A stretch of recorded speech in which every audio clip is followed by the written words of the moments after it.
अस्सलाम वालेकुम गाइस, कैसे हैं आप सब? आई होप आप सब ठीक होंगे। अल्हम्दुलिल्लाह मैं भी बिल्कुल ठीक हूँ। Welcome back to my channel, welcome back to another vlog. मौसम थोड़ा सा चेंज हो गया है, सो मैंने काफ़ी दिनों से ना कम्फर्टर निकाला था कि अब कम्फर्टर रख देती हूँ, ब्लैंकेट उठा लेती हूँ बेड से। कल मैंने बेडशीट भी प्रेस कर दी थी बट चेंज नहीं की। तो अभी मैं घर को डीप क्लीन कर रही हूँ अगेन, बिकॉज़ कल हमारे यहाँ फैमिली फ्रेंड्स आ रहे हैं डिनर पे। तो जब भी घर में दावत होती है तो मैं एक दिन पहले घर की सफाई कर लेती हूँ अच्छे से। एंड ये देखें, यहाँ पर टिप है आप लोगों के लिए कि मैं जो भी कंफर्टर है उससे मैचिंग जितनी भी मेरी बेडशीट्स होती हैं वो मैं कंफर्टर के साथ ही पैक करके रख देती हूँ, चाहे वो गर्मियों वाला कंफर्टर हो या सर्दियों वाला।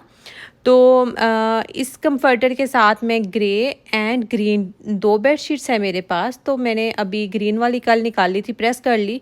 तो अभी जब मैंने कंफर्टर निकाला तो उसके पिलो केसेस भी मैंने सोचा कि हल्के से प्रेस कर लेती हूँ। सो मैंने बेड पे ही आयरन लगा के उनको हल्के से प्रेस कर लिया। एंड ये देखें, एक अनदर टिप मैं कई दफ़ा पहले भी बता चुकी हूँ कि मैं हमेशा डबल पिलो केस यूज़ करती हूँ। एंड ये नीचे मैंने सिल्क का वाइट पिलो केसेस चढ़ाती हूँ। पहले देखें कितने नीट एंड क्लीन हैं, तो इससे बिल्कुल भी स्मेल नहीं आती आपके पिलोज़ में। तो मेक श्योर किया करें कि आप भी अपने बेड सेट को एटलीस्ट जितना हो सके क्लीन रखा करें, बिकॉज़ ऊपर ऊपर से सफाई कर लें और अगर आपका बेड सेट वगैरह गंदा हो तो फिर स्मेल आती है कमरे से, बहुत बुरी बात है। तो यहाँ सबसे पहले मैंने घर की सफाई जब स्टार्ट की तो सबसे पहले मैंने बेडरूम से स्टार्ट किया। मैं कैंडल्स वगैरह यूज़ नहीं करती बिकॉज़ बच्चे बहुत शरारती हैं, स्पेशली एज़ल। तो मुझे थोड़ा डर लगता है कैंडल्स ब्लो करते वक्त, सो दैट्स वाई मैं मिस्ट वगैरह यूज़ करती हूँ। तो बेड सेट चेंज किया, इसके बाद अब डस्टिंग वगैरह करूँगी और फिर एंड पे सब वैक्यूम। तो जब आप यहाँ पे अकेले रहते हो तो स्पेशली जब दावत हो तो आपको एक दिन पहले ही घर को क्लीन करना पड़ता है, बिकॉज़ दावत वाले दिन बहुत ज़्यादा काम होते हैं। आपको बच्चों को भी खाना खिलाना है, और बिलीव मी जब अमल या निज़ल को खाना खिलाने बैठती हूँ तो 2 घंटे तो लग जाते हैं मुझे। मैं उधर ही बाउंड हो जाती हूँ उनके साथ 2 घंटे के लिए। तो वो मुश्किल हो जाता है कि अगर सेम डे मैं सफाइयाँ भी रख लूँ, फिर कुकिंग भी करनी हो, चाहे 3-4 डिशेज़ ही बनानी हो, लेकिन फिर भी टाइम लगता है स्पेशली बच्चों के साथ। तो इसलिए टाइम मैनेजमेंट बहुत ज़रूरी होती है जब आप अकेले रहते हो और जब आपको पता हो कि सब कुछ आपने ही करना है। एंड मैं वो बंदी हूँ कि जिसको ये है कि घर में अगर कोई आ रहा है, स्पेशली वैसे भी मैं घर को डीप क्लीन ही करती रहती हूँ। आप लोगों ने देखा होगा कि मैं सफाइयाँ वगैरह करती रहती हूँ, घर मैसी बिल्कुल भी नहीं रहने देती। लेकिन फिर भी जब कोई आ रहा हो तो फिर एक स्पेशल ही घर की सफाई होती है। तो मैं काफ़ी दिनों से मैंने आप लोगों से भी शेयर किया था कि सोफ़ा के लिए मैंने कवर्स ऑर्डर किए थे, वो आ गए हैं। तो अब मैं सोफ़ा पे वो कवर फिटिंग कर दूँगी। बट मैं अली का वेट कर रही थी कि अली थोड़े दिन अली के पास थोड़ा टाइम हो 5-10 मिनट, बिकॉज़ आजकल वो माशाल्लाह बहुत बिज़ी हैं अपनी जॉब पर। तो टाइम नहीं होता उनके पास, थक थक जाते हैं शाम को जब घर आते हैं, तो फिर मैं उनसे कोई ऐसा काम नहीं करवाती। तो कवर थोड़ा इलास्टिक वाले हैं, तो उनको फिट इन करने के लिए मुझे अली की हेल्प दरकार है 5-10 मिनट के लिए। तो मैं यही सोच रही थी कि जिस दिन अली को ऑफ होगा तो उस दिन मैं सोफ़ा कवर फिट इन कर लूँगी। और इससे पहले मैंने मेक श्योर किया कि मैं अपने सोफ़ाज़ को अच्छे से डीप क्लीन कर लूँ, बिकॉज़ बच्चे खाना खाते हैं, कभी कुकीज़ के क्रम्स होंगे या फूड के कोई क्रम्स वगैरह सोफ़े में चले जाते हैं। सो मैंने इस वैक्यूम के साथ एक नोज़ल है, ब्रश है।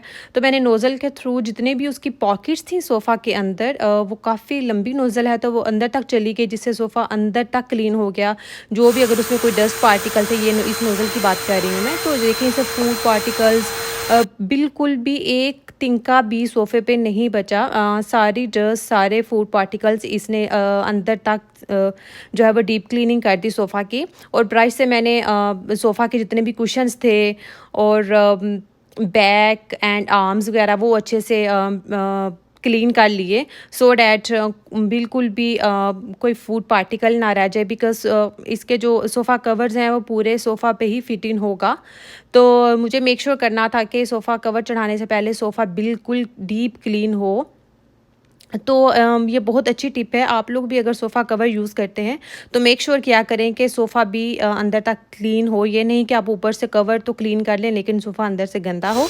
तो साथ ही मैंने लैंप वगैरह भी क्लीन कर लिए। तो मुझे ये था कि मैं अभी इसी वीडियो में वो क्लिप ऐड करूँगी।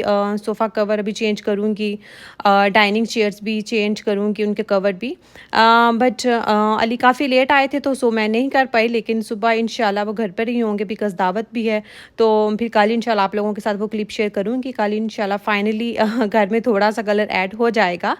तो इसलिए मैंने अभी डीप क्लीनिंग कर ली थी, ताकि कल जब मैं कुकिंग करके फ्री हूँ, फिर खुद भी चेंज करना हो, बच्चों को भी फिर शावर वगैरह दिलाओ, तो घर की जब घर एक दफ़ा डीप क्लीन हो तो फिर दावत वाले दिन आपको मेहमानों के आने से तकरीबन आधा घंटा पहले 5-10 मिनट ही लगते हैं। हल्का सा वैक्यूम करो, थोड़ी सी डस्टिंग वगैरह करो, एनिमिस्ट वगैरह कर दो घर में, तो ना घर नीट एंड क्लीन होता है। एंड मैं वो बंदी हूँ कि जिसको है कि घर में अगर कोई आए तो उसे बिल्कुल भी गंदगी नज़र नहीं आए। और घर में माशाल्लाह वैसे भी मैं साफ़ ही रखती हूँ, लेकिन फिर भी आप जितना भी घर साफ़ रख लो, बच्चों वाले घर में कुछ ना कुछ बच्चे फैलाते ही रहते हैं। और रेज़र तो माशाल्लाह जैसे ही मैं सफाई करती हूँ तो आधे घंटे बाद देखो तो लगता ही नहीं कि मैंने सफाई की है। और यहाँ पे बारिशें बहुत ज़्यादा होती हैं, सो विंडो पेल्स वगैरह बहुत जल्दी गंदे हो जाते हैं और इनकी सफाई बहुत ज़्यादा जो है वो करनी पड़ती है मुझे। इनको मेंटेन करना बहुत ज़रूरी होता है, अंदर से भी और बाहर वाली साइड से भी। जब विंडोज़ ज़्यादा गंदी हो जाएँ तो फिर मैं डेफ़िनेटली उनको सोप से ही क्लीन करती हूँ, बट अभी ठीक ही थी, ज़्यादा गंदी नहीं थी। सो दैट्स व्हाई मैंने जैसे ब्रेकर से ही काम चला लिया और अच्छे से क्लीन भी हो गया था। और विंडो का जो फ्रेम है इसकी क्लीनिंग भी बहुत ही ज़्यादा ज़रूरी होती है। और सबसे जो मुश्किल पार्ट होता है वो विंडो के नीचे जो फ्रेमिंग है, जो रीलिंग है, उसको साफ़ करना, वो बहुत मुश्किल है। तो उसमें हालांकि मैंने एक दफ़ा पहले ब्रश भी किया है वैक्यूम के थ्रू, एंड अब देखें फाइनली इसको साफ़ कर रही हूँ। एंड थैंक गॉड ये साफ़ हो गया, बिकॉज़ ये सबसे हेक्टिक मुझे ये काम लगता है, इसकी सफाई करना थोड़ा सा मुश्किल होता है। यहाँ से डस्ट पार्टिकल्स नहीं निकलते इतनी आसानी से। तो वैक्यूम की भी सफाई करना बहुत ज़रूरी होता है, बिकॉज़ बच्चों के बाद मेरा हेयर फॉल बहुत ज़्यादा हो गया है। और इस बात का अंदाज़ा मुझे होता है जब मैं अपने वैक्यूम का ब्रश साफ़ करती हूँ, बिकॉज़ लिटरली ब्रश टोटली काला हो जाता है। मुझे लगता है कि मेरे सर पर बाल कम है और इस ब्रश में बाल ज़्यादा हैं, तो 1 हफ़्ते 10 दिन बाद मुझे ये ब्रश की क्लीनिंग करनी पड़ती है। और मैं बाल काट के कैंची के साथ सीज़र यूज़ करती हूँ और बाल काट के ब्रश को साफ़ करती हूँ। इतने ज़्यादा बाल होते हैं मेरे उसमें। बहुत दुःख होता है जब मैं अपने हाथ से अपने बाल काट रही होती हूँ, ब्रश में से निकालती हूँ, तो फिर पता चलता है कि मुझे कितना ज़्यादा हेयर फॉल है। और जब आपकी डस्टिंग हो जाए, सोफ़ा भी क्लीन है, हर चीज़ आपने कर ली, and then at the end आपको वैक्यूम करना है। तो अभी मैं डीप क्लीन वैक्यूम कर लूँगी और कल गेस्ट के आने से पहले तकरीबन 5-10 मिनट लगेंगे तो पूरे घर की क्लीनिंग हो जाएगी। तो अब बच्चे भी काफ़ी ज़्यादा थक गए थे। जब मैं घर में ज़्यादा बिज़ी हो जाती हूँ कामों में, उनको टाइम नहीं दे पाती, तो वो बोर हो जाते हैं और एज़ल तो फिर मेरे पीछे पीछे ही घूम रही होती है। तो मैंने सोचा कि किचन की भी ब्रूमिंग करके तो अच्छे से मोपिंग कर लूँ, बिकॉज़ यहाँ पर यही सिस्टम है कि आप किसी के घर में अंदर जूता लेकर नहीं जाते, स्पेशली अगर कारपेट है। तो इसलिए मेक श्योर करना हो कि बिल्कुल भी आपके जो फ्लोर है उस पे ग्रीस नहीं हो, बिल्कुल भी वो स्टिकी नहीं हो, चिप नहीं हो। सो इसलिए मैं अभी एक दफ़ा अभी मोपिंग कर रही हूँ। और डेफ़िनेटली जब कल कुकिंग करूँगी तो फिर भी थोड़ा बहुत मेस हो जाता है किचन में। तो कल गेस्ट के आने से पहले फिर 2 मिनट लगेंगे और एक दफ़ा बस हल्के हाथों से दोबारा मोपिंग करूँगी, बिकॉज़ अच्छा नहीं लगता कि गेस्ट नंगे पाँव आपके किचन में आ रहे हैं, बिकॉज़ खाना तो मैं किचन में ही सर्व करती हूँ टेबल पे। तो फिर उनको चिप बिल्कुल भी फ़ील नहीं होनी चाहिए। तो अभी मैं मोपिंग कर ही रही थी तो अली ग्रोसरी, थोड़ी सी ग्रोसरी थी कल दावत के लिए, तो वो लेकर आ गए थे, तो मैंने फिर उसको समेटा। और काम तो एंड तक चलते ही रहते हैं। इसके पास ग्रोसरीज समेटने के बाद फिर मैंने बच्चों को खाना वगैरह खिलाया, बच्चों को शावर दिलाया, फिर बाथरूम की सफाई, फिर किचन की सफाई। तो काम तो मैं तकरीबन 11-12 बजे तक चल रहे थे मेरे। और डेली मेरी ऐसे ही रूटीन है, जब तक बच्चे सो नहीं जाते मेरे काम नहीं निपटते। तो मैंने ज़्यादा फिर शूट नहीं किया, फिर यहीं पर मैंने एंड कर दिया।